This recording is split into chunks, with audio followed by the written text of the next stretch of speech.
신약성경 고린도후서 12장 9절에서 10절을 제가 읽겠습니다. 그러나 주님께서는 내게 이렇게 말씀하셨습니다. 내 은혜가 내게 족하다. 내 능력은 약한 데서 완전하게 된다. 그러므로 그리스도의 능력이 내게 머무르게 하기 위하여 나는 더욱더 기쁜 마음으로 내 약점들을 자랑하려고 합니다. 그러므로 나는 그리스도를 위하여 병약함과 모욕과 궁핍과 박해와 곤란을 겪는 것을 기뻐합니다. 내가 약할 그때 오히려 내가 강하기 때문입니다. 지난주에 고린도 후서를 말씀을 드릴 때 어디까지 말씀을 드렸냐면 바울 사도가 이 고린도라는 교회에게 두 번째 편지를 보내는 이유에 대해서 좀 말씀을 드렸죠. 그래서 이 고린도 후서는 고린도 전서와는 좀 다르게 고린도 전서는 교리적이고 또 신학적인 내용을 많이 쓰고 있지만 고린도 후서에는 바울의 어떤 개인적인 마음의 표현이 많다라고 말씀을 드렸어요. 그래서 첫째는 첫 번째 보낸 편지 때문에 고린도 교회 교인들이 많이 아파했던 것에 대해서 바울의 그 미안한 마음을 길게 썼죠. 그러면서 바울은 고린도 교회가 바울의 권면을 따라서 범죄하는 교회를 어지럽히고 범죄하고 또 혼탁하게 만들었던 그런 분들에게 징계하고 또 권면하고 권증하는 과정에서 서로 마음이 많이 상하고 아팠기 때문에 바울이 그것에 대해서는 자기도 미안해하고 자기도 마음이 아프다라고 했어요. 그렇지만 비록 그것이 큰 아픔이 되긴 했지만 그 아픔의 결과가 회개에 이르고 또 구원에 이르게 하는 것이었기 때문에 자기는 후회하지는 않는다라고 말을 했어요. 비록 아팠지만 그 아픔 때문에 고린도 교회가 회개하고 또 주님의 구원과 은혜 안에 들어올 수 있었기 때문에 오히려 감사한다라고 말을 했고요.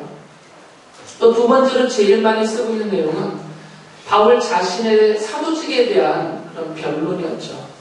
고린도 교회에 외부에서 들어온 바울의 편지의 내용으로 치면 거짓 사도들, 또 거짓 교사들, 사탄의 일꾼들이 고린도 교회에 찾아와서 바울이 없는 틈에 그들이 와서 이들은 주로 유대 율법학자들인데 이들이 와서 다른 복음을 전했던 거죠. 다른 복음을 전하면서 사도 바울의 사도권을 무너뜨렸어요. 바울은 사도가 아니다. 바울이 사도가 아니기 때문에 바울이 한 말은 사도적인 권위가 없다. 그러면서 바울의 가르침이 잘못됐다라고 고린도 교인들에게 가르치기 시작했어요.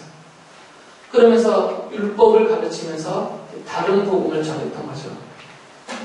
그래서 그것에 대해서 바울이 애써서 좀 구차하다 싶을 정도로 나는 사도다라는 것을 계속 가르치고 강조를 했습니다. 나는 사도다. 왜 이렇게 바울이 자기의 사도를 변론하면서 주장을 했냐면 이것은 바울의 어떤 개인적인 권위, 자기의 어떤 개인적인 기득권을 잃어버릴까 두려워하는 인간적인 마음이 아니라 바울의 사도직이 부정이 되어버리면 바울이 그동안 가르쳤던 그리스도의 십자가의 복음 자체가 부정이 되는 것이기 때문에 바울은 자기 개인의 말을 전하는 것이 아니라 하나님께로부터 받은 그가 주께로부터 직접 받은 이 십자가의 복음과 이 복음을 통한 하나님의 구원과 그 베푸시는 하나님의 뜻을 고린도 교회를 세우고 그들에게 가르쳐놨는데 바울이 사도가 아니고 그렇기 때문에 그의 가르침은 권위가 없고 잘못된 것이다 이렇게 돼버리면 교회 자체가 무너지기 때문이에요. 그래서 바울은 이 복음을 지키기 위해서 주의 교회를 지키기 위해서 그리고 자기가 전한 것이 사사로운 개인의 이야기가 아니라 주께로부터 받은 하나님의 뜻이다라는 것을 분명하게 하기 위해서 내가 사도다 이것을 애써 밝혔다라고 말씀을 드렸어요. 그러면서 이제 오늘 이 설교의 내용으로 넘어가는 거죠. 바울이 이것을 가르치면서 무엇을 말하고 있냐면 다르다라는 것을 강조합니다. 우리는 그들과 다르다. 여기서 말하는 그들은 사탄의 일꾼들을 말하죠. 교회에 들어와서 교회를 어지럽히고 다른 복음을 전하고 있는 그들을 가리킵니다. 그래서 바울이 우리는 자신과 또 자기와 함께하는 이 하나님의 일꾼들을 말해요. 우리는 그들과 다릅니다. 이게 오늘 본문이에요. 이게 고린도후서의 나머지 부분입니다. 앞에 부분은 이제 저번 주에 설교를 해드렸고요. 혹시 궁금하신 분들은 지난주 주보를 보시든지 아니면 우리 홈페이지에 있는 지난주 설교를 동영상을 보시면 돼요. 다시 또 하려면 또 1시간 지나가니까. 그래서 오늘은 바울이 말한 우리는 그들과 다릅니다. 그 내용에 대해서만 말씀을 드리려고 해요. 먼저 제가 질문을 드릴게요. 여러분들은 그들과 다르십니까?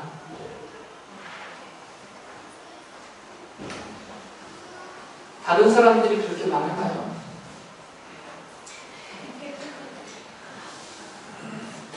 나만 혼자 나는 저들과 다르다 이렇게 생각하고 말하는 건지 아니면 실제로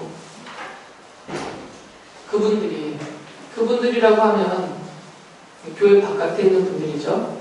예수님을 믿지 않은 하나님의 자녀가 아니신 분들. 그분들이 여러분들을 가리키면서 너는 나랑 좀 다르구나 이렇게 말을 하냐고 말해요.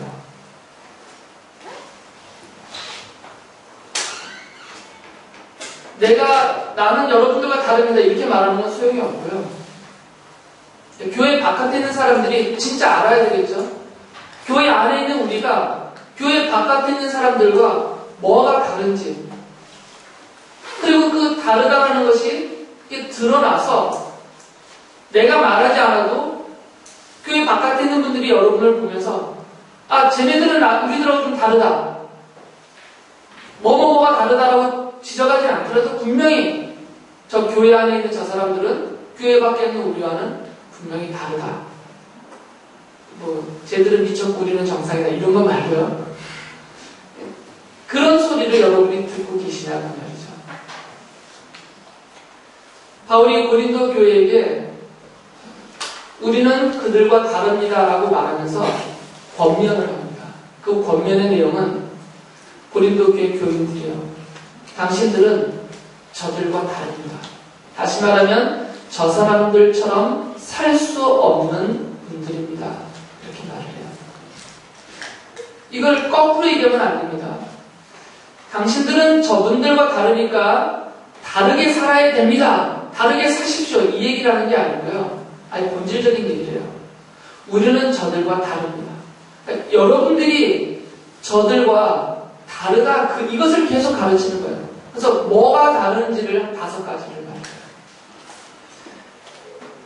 첫째로 바울이 말하는 것은, 여기 바울이 우리는라고 말할 때 여러분을 다 포함시키셔야 돼요. 고린도후서 3장 6절을 보면 바울은 우리는 새 언약의 일꾼이다라고 말해요. 새 언약의 일꾼. 이게 다르다 그 말입니다. 우리가 새 언약의 일꾼이라는 얘기는 지금 교회에 와서 교회를 어지럽히고 있는, 또는 교회 바깥에 있는 저 사람들은 새 언약을 모르는 사람들이라는 거예요. 새 언약과 상관없는 그런 것을 말하고 있다는 것인데, 그것을 무엇이라고 말하냐면 고린도후서에서 바울 사도는 저들은 모세의 가르침을 전하고 있다 이렇게 말해요. 모세의 가르침은 한마디로 말하면 율법입니다. 모세의 가르침 안에는 물론 구원의 요소가, 복음이 그 안에 물론 담겨져 있지만, 이 거짓된 복음을 전하고 있는, 다른 복음을 전하고 있는 사람들은 이 모세의 율법 안에 있는 하나님의 은혜와 하나님의 선택과 하나님의 구원은 다 빼버리고 모세의 율법 조항들만 들고 나와서 지켜라, 지켜라 이 회개만을 강조하고 있었던 것이죠.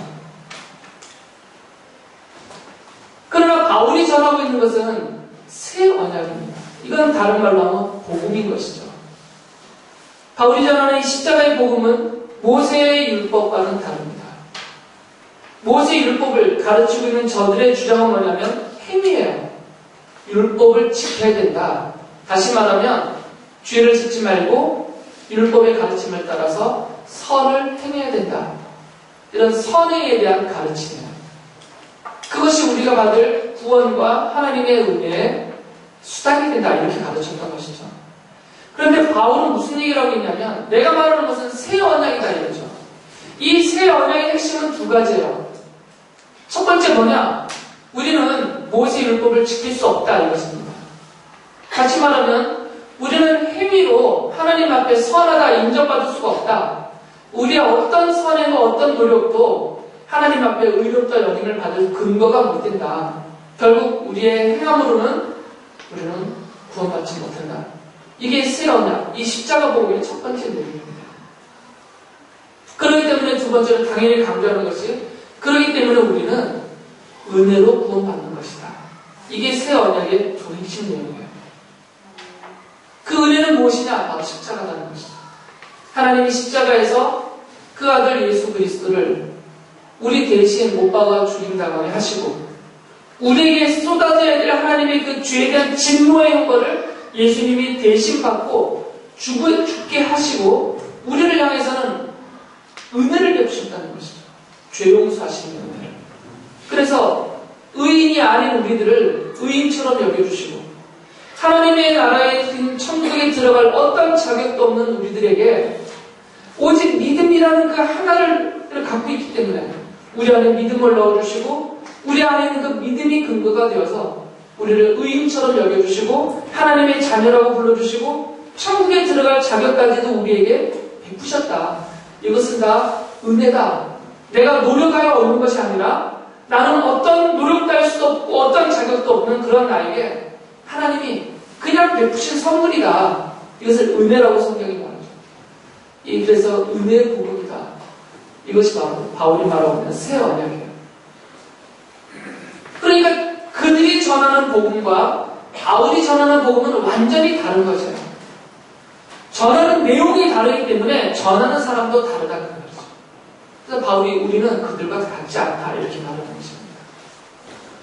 이 자리에 있는 여러분들과 이 교회 바깥에 있는 분들과 다른 점이 뭐냐면 아직도 교회 바깥에 있는 분들은 자기의 노력으로 자기의 행함으로 구원을 얻을 것이다 라고 생각하고 있다 그 말이죠. 그러나 이 자리에 있는 여러분들은 그런 생각을 할 수가 없습니다. 이미 알고 있기 때문에요. 우리는 오직 은혜로 구원받는 것이지 이 십자가 복음을 믿는 그 믿음을 근거로 해서 하나님이 베푸시는 은혜로 구원받는 것이지 내 어떤 선행과 노력으로 구원받지 못한다.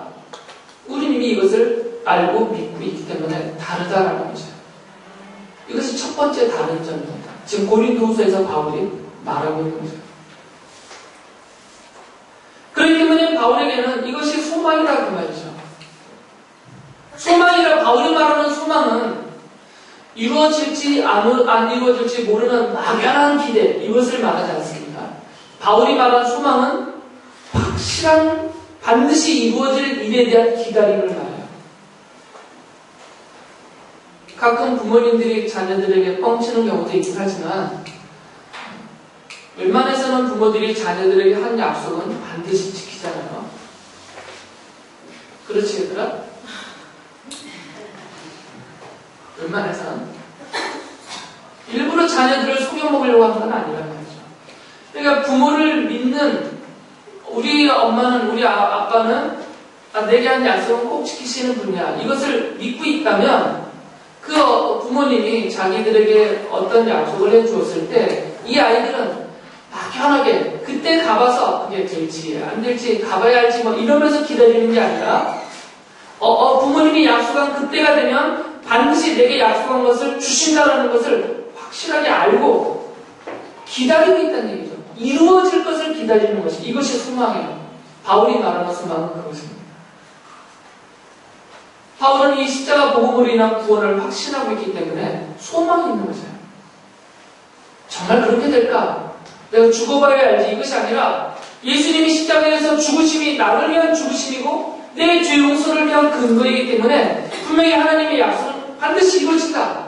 내가 죽는 순간 바로 나는 천국에 가서 영생을 누리게 될 것이다. 이것을 너무나 확고하게 알고 있기 때문에 그것을 기다리고 있다는 거죠.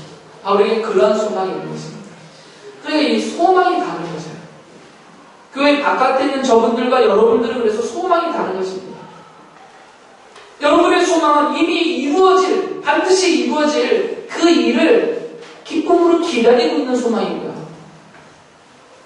교회 바깥에 있는 세상의 분들이 갖고 있는 소망은 천국에 대한 소망이 아닙니다. 모든 것이 다 불확실한 거죠. 그 소망은 다 불확실한 그런 소망을 합니다. 바울이 그래서 이 소망의 근거를 다르다라고 말하면서 자기 안에 보물이 있다는 거예요. 그러니까 바울은 내 안에는 보물이 있고 그들에게는 보물이 없다는 말입니다. 그게 다르다는 말이죠. 이 보물이 자기의 소망의 근거인데 4장 7절에 보면 이렇게 얘기해요. 우리는 이 보물을 질그릇에 간직하고 있습니다. 이 질그릇은 자기 자신의 육체를 가리키죠. 하찮은 육체. 질그릇은 부서져 없어질 것이잖아요. 우리는 죽는 순간 우리의 몸은 부서져 없어져 버리는 것과 똑같단 말이죠. 그래서 우리의 몸은 질그릇이다라고 표현을 한 것이에요.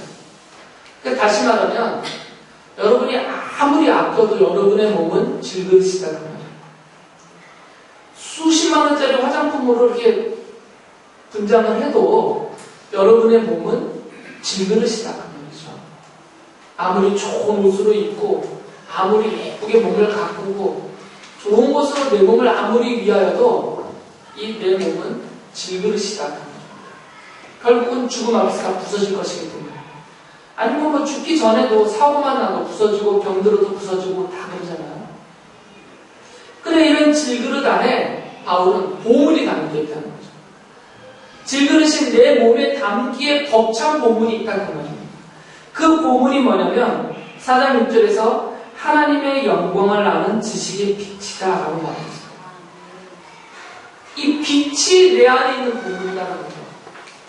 그 빛을 4장 4절에서는 복음의 빛이다라고 말해요.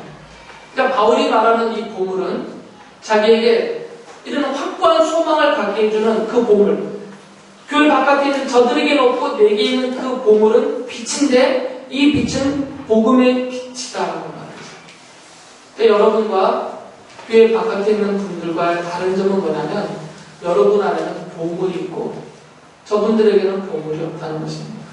그 보물은 여러분 안에 비추어 있는 이 복음의 빛이에요. 제가 계속 말씀드렸지만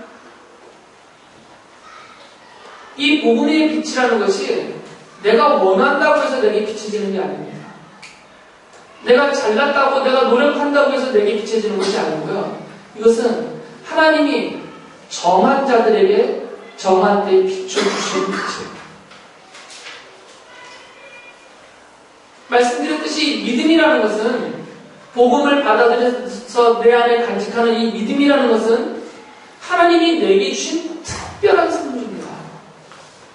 이것은 선물로 받는 것이지 내가 노력하거나 내가 어떤 수양을, 교양을, 인격을 갖춘 다음에 어느 정도의 자격을 갖추었을 때 받는 것이 아니다라는 것이죠.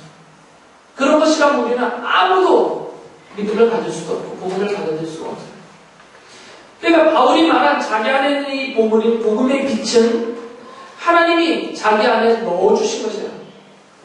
그러니까 여러분에게도 하나님이 이 복음의 빛을 넣어주셔서 복음이 믿어지는 거죠.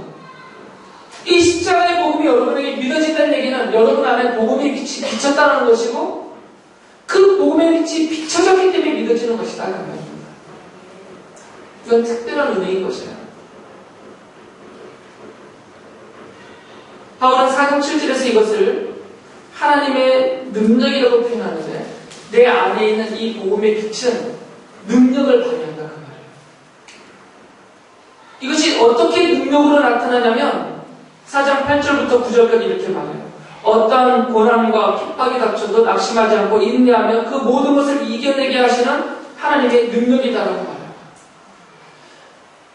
심지어는 4장 14절에 보면 주 예수를 살리신 분이 예수와 함께 우리도 살리시고 여러분과 함께 세워주시라는 것을 우리는 알고 있습니다.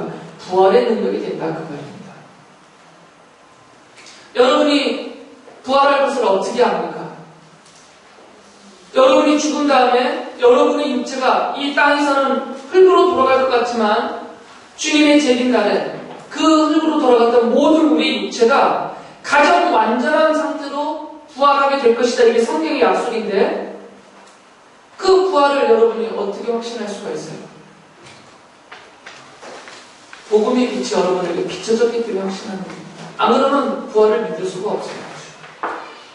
주님이 십자가에 죽으심과 그 부활하심은 그 마음 안에 이 복음의 빛이 하나님으로부터 비춰지지 않으면, 하나님이 이 안에 그 믿음을 넣어주시지 않으면 이것은 죽었다 깨도 믿을 수가 없는 내용이에요. 수억을 들어도 믿어지지가 않는 내용입니다. 주님의 십자가가 그리고 그 부활이 여러분 안에 믿어지고 있다는 얘기는 하나님이 여러분 안에 복음의 빛을 비추셨고 여러분 안에 믿음을 선물로 주셨기 때문에 이게 다 받아들여지는 것이지, 지금 이 시간에 김찬희 목사가 여러분에게 설교하고 있는 내용에 앉아서 에이 뻥이야 이러고 있지 않고 진짜 그렇구나 이렇게 받아들여지고 있다는 얘기는 여러분 안에 하나님이 복음의 빛을 비춰주셨고 그 안에 믿음을 주셨기 때문에, 그것이 능력으로 나타나기 때문에 이런 것들이 받아들여지고 있다는 겁니다. 그래서 어떤 고난을 겪어도, 어떤 핍박을 당해도, 심지어는 죽음에 내몰려도 이 소망이 사라지지 않는 거죠. 천국에 대한 소망, 내가 구원받을 소망, 내가 부활할 소망, 하나님이 내게 함께 하셔서 그 은혜로 인도해 주신다는 이 소망, 이것이 잃어버려지지 않는 것이죠. 그것이 능력이다 그 말입니다.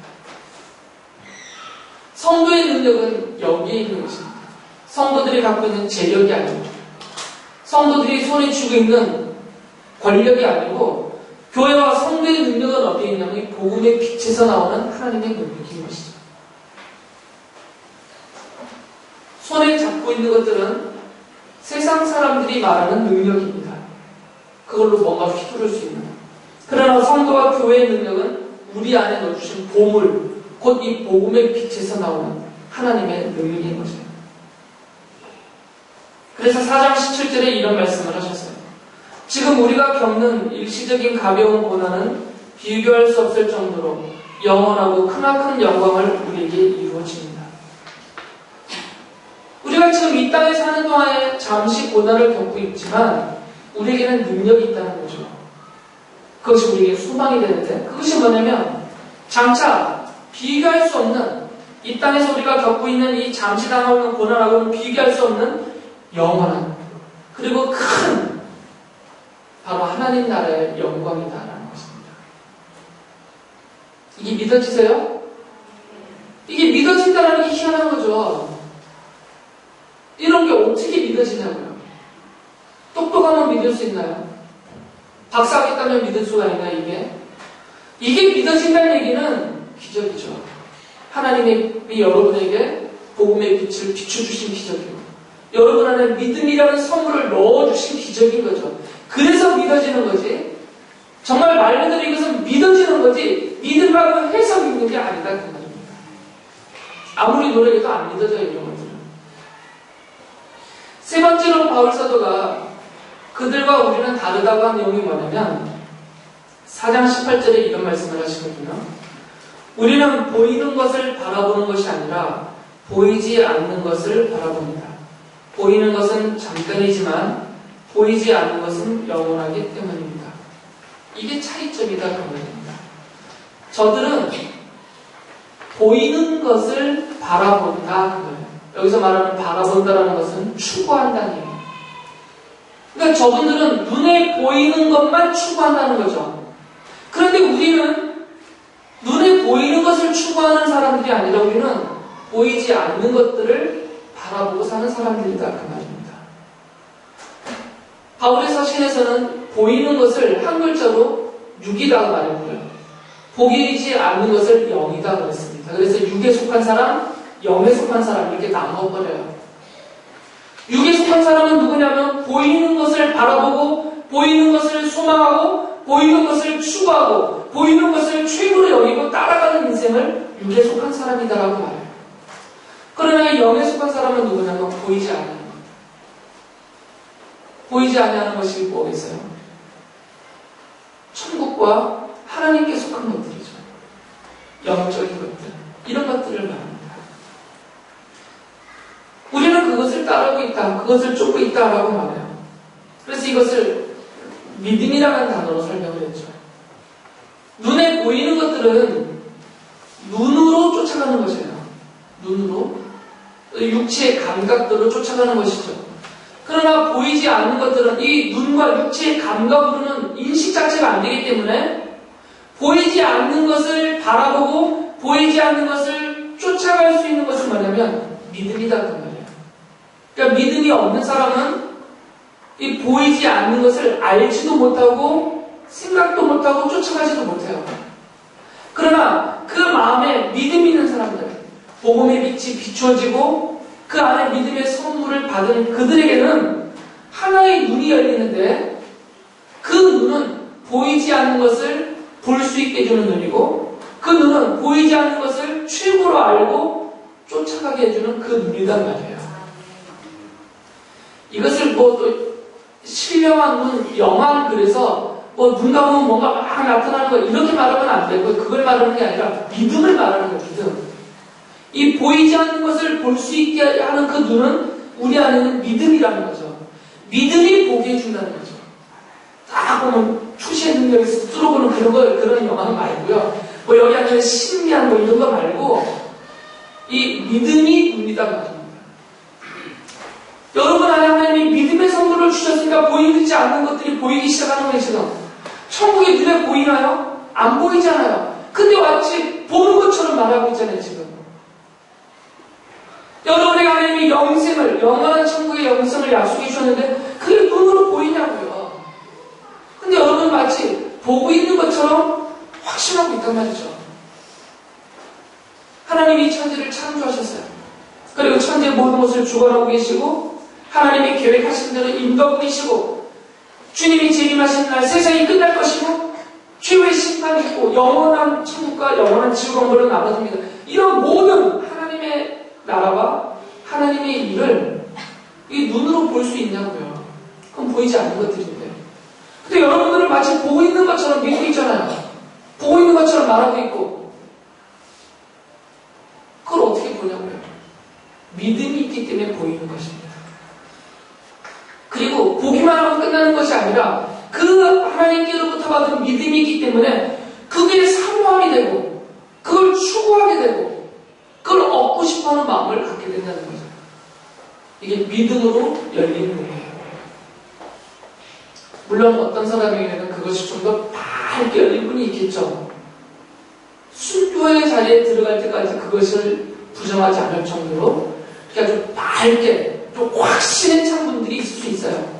또 어떤 분들에게는 좀 긴가민가 좀 이렇게 좀 희미하게 보일 수도 있어요. 보이긴 보이는데 아주 확고하게 확신에 차지는 않고 약하게 보이는 분이 있을 수는 있어요. 그런데 약하게 보이든 확고하게 보이든 눈은 눈이잖아요. 제가 안경 벗으면 흉한데 제가 이렇게 벗으면요 다 미스코리아로 된다니까요. 희미하기 때문에. 그렇다고 해서 제가 눈이 없나요? 제 눈 멀쩡해요. 희미할 뿐이지. 그러니까 천국이 확실하게 보이는지 바울처럼 바울은 그러거든요. 내가 지금 당장 죽고 나는 지금 당장 천국 가서 주님과 함께 살고 싶습니다. 이것이 내 소망입니다. 이렇게 말을 하지만 바울처럼 이렇게 확실하게 춤천의 색으로 보일 수도 있지만 또 어떤 분들에게는 희미하게 보인단 말이죠. 그렇다더라도 믿음의 눈으로 보고 있는 것이 그것입니다. 그러니까 이 희미하게 보이는 그 믿음의 눈이 점점 더 밝아지려면 어떻게 되겠어요? 하나님의 은혜가 내게 더 넘치면 되겠죠. 믿음은 은혜니까 하나님이 은혜로 주신 것이니까 내 눈이 더 밝아지기 위해서 내가 금식해야지, 성경 더 읽어야지. 그렇게 해서 눈이 밝아지는데 행위로 밝아진다고 말하면 또 이건 다른 복음이 되어버리는 겁니다. 내 믿음의 눈이 밝아지는 것은 하나님이 은혜로 주신 것이니까 믿음이라는 그 본질 자체가 하나님의 은혜가 더 넘치면 돼요. 하나님이 내게 주신 은혜가 더 넘치면 내 믿음의 눈은 더욱 밝아져서 모든 것이 확고하게 된다는 거죠. 죽음 앞에서도 떨지 않을 정도로. 우리는 그 하나님의 은혜가 더 넘치기를 사모하면서 주님 앞에 머물고 있는 것이죠. 예배하고 말씀을 읽고 기도하고 내가 기도했기 때문에 말씀을 읽었기 때문에 눈이 밝아진 것이 아니라 내가 그 그것을 사모하는 마음을 하나님이 주셨고 그렇게 머물게 하시면서 하나님이 계속 은혜를 넘치게 채워주신다 그 말이죠. 여러분에게는 이것이 있어요. 이 믿음의 눈이 있단 말이죠. 그러나 그들에게는 그것이 없어서 아무리 우리가 목 터져라 외쳐도 천국을 볼 수가 없는 거죠. 주님의 십자가를 장식품으로 액세서리로만 걸고 다니지 이 복음의 능력을 보지도 못하고 체험도 못한다 그 말입니다. 네 번째로 바울이 다르다고 하는 건 뭐냐면 5장 18절 보면 우리는 화해의 직분을 받았다라고 말합니다. 화해의 직분. 5장 18절에서 하나님께서 그리스도를 내세우셔서 하나님과 원수되었던 우리들을 화해하게 하셨어요. 그리고 또 우리에게 화해의 직분을 주셨다라고 말하고 있어요. 이 얘기는 뭐냐면 먼저 전제되는 것이 뭐냐면 하나님과 우리는 원수였었다가 전제가 되겠죠. 하나님이 우리를 이 그리스도의 십자가를 통해서 화해하셨다는 얘기는 화해하시기 전에 우리의 상태는 하나님과 원수인 상태였다 그 말이죠. 제가 주일학교 시간에 똑같은 설교를 하면서 아이들에게도 얘기했지만 아이들은 금방 이해하더라고요. 학교에서 나를 왕따시키고 나를 괴롭히고 나를 눈물을 흘리게 만드는 개를 가리켜서 뭐라고 부르는 애들이 원수요 그러더라고요. 우리 인생에는 다 원수가 있어요. 저에게도 있어요. 없기를 바라지만 다 있어요. 내 마음에 힘겨운 사람들이 다 원수예요. 원수의 관계에 있는 사람에게는 아무것도 나오지 않습니다. 심지어 바라볼 생각도 안 하기 때문에 내게 있는 것을 그와 나눈다는 것은 말 자체가 아니죠. 하나님과 주인이었던 우리들이 원수였었어요. 로마서 5장에 보면 하나님과 원수였던 우리들을 이렇게 표현하고 있거든요. 하나님과 주인들은 원수의 관계에 있어요. 그러니까 하나님께 아무리 영생이 있고 뭐가 있고 하나님께 좋은 게 아무리 많아도 나눌 수가 없는 거죠. 원수의 관계이니까. 그래서 하나님이 이 원수의 관계를 화해시키고 화목하게 하기 위해서 누구를 보내셨냐면 예수님을 보내신 것이죠. 그 예수님이 십자가에서 죽으시고 부활하심으로 하나님과 원수였던 우리들이 화해가 됐단 말이에요. 화해가 됐다는 얘기는 뭐냐면 이제 하나님의 자녀가 되어서 하나님께로부터 모든 것을 받게 되었다 그 말이죠. 그러면서 동시에 자녀된 우리들에게 하나님이 하나의 직분을 맡기셨다는 것입니다. 그게 뭐냐면 너희들도 화해시키는 일을 하라 그 말이에요. 이게 화해의 직분입니다. 이렇게 말하니까 또 우리끼리 사이좋게 지내자 이 화해를 생각해요.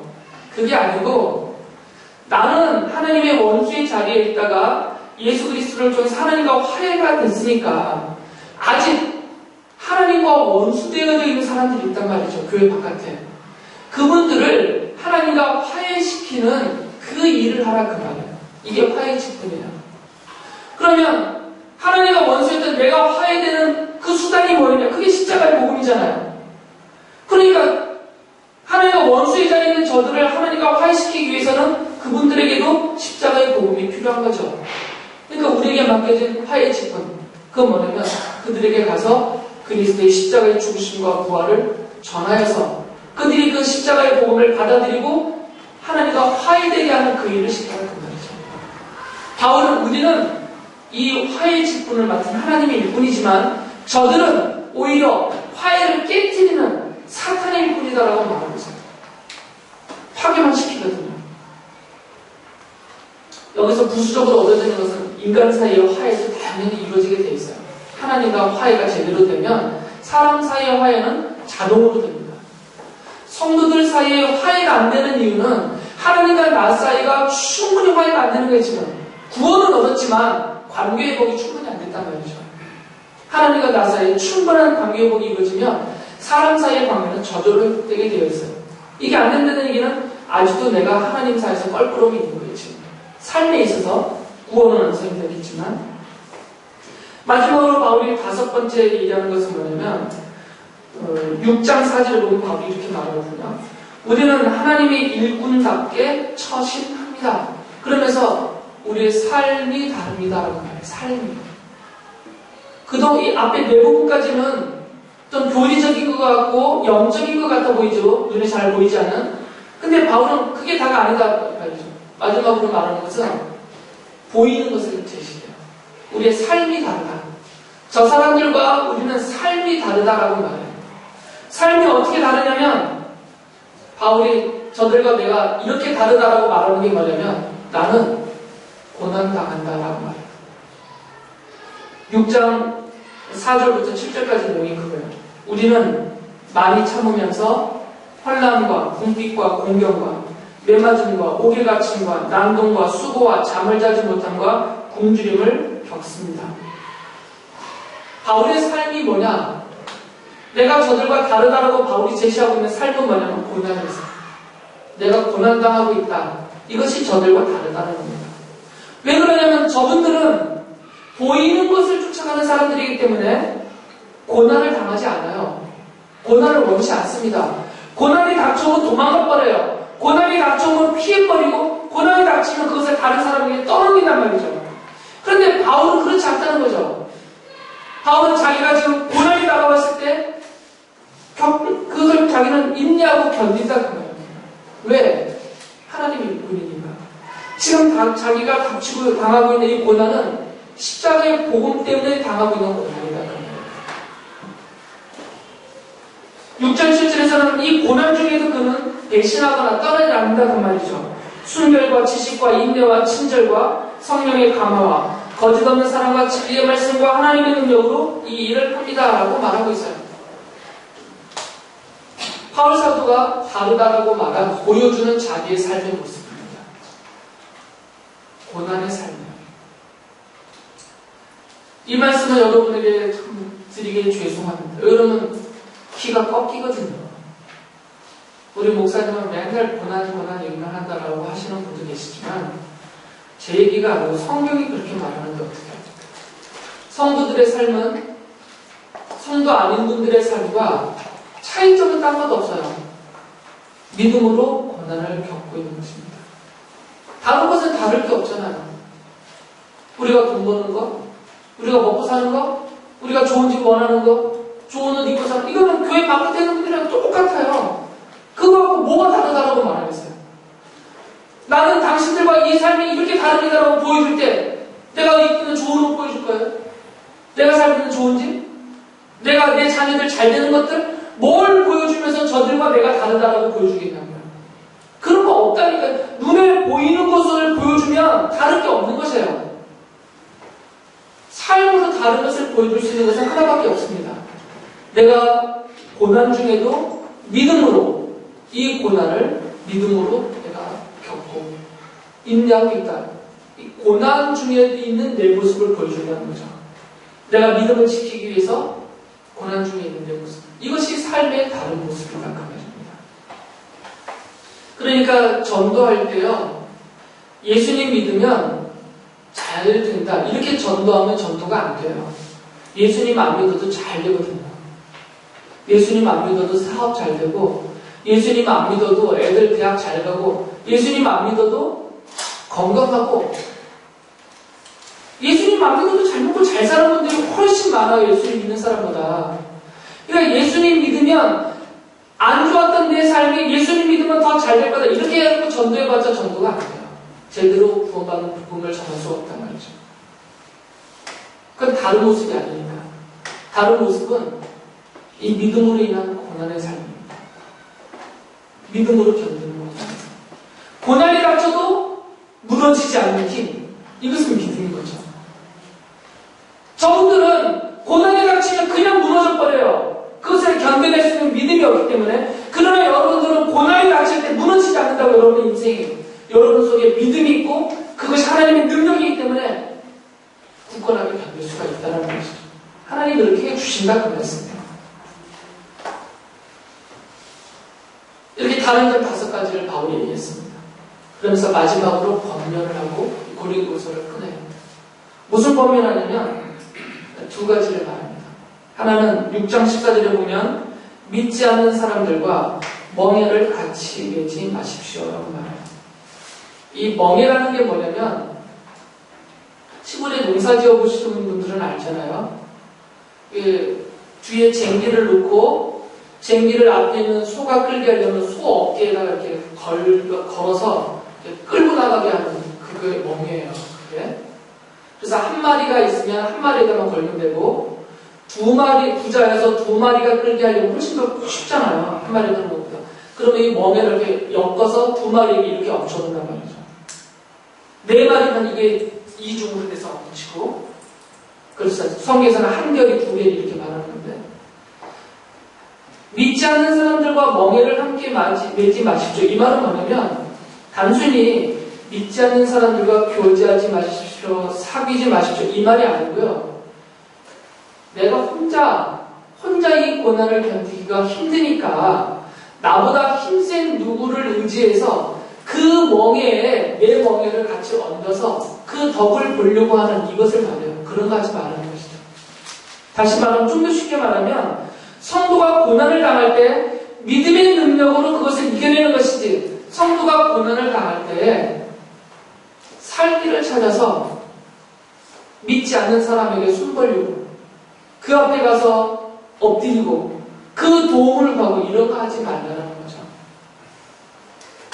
하나님이 우리 안에 이미 복음의 빛을 주셨고 이미 믿음을 주셨고 이것이 하나님의 능력이기 때문에 내 안에 이미 충분히 주셨으니까 그것을 우리는 다 견딜 수 있고 이겨낼 수 있으니까 믿지 않는 사람들에게 가서 그 도움을 찾지 말라 그 말이에요. 단순히 교제하지 말라 그 말이 아닙니다. 여러분이 믿지 않는 사람들과 교제하세요. 상관없어요. 그리고 그들을 전도하면 됩니다. 이것을 교제 자체를 끊는 그런 것을 말하는 게 아니에요.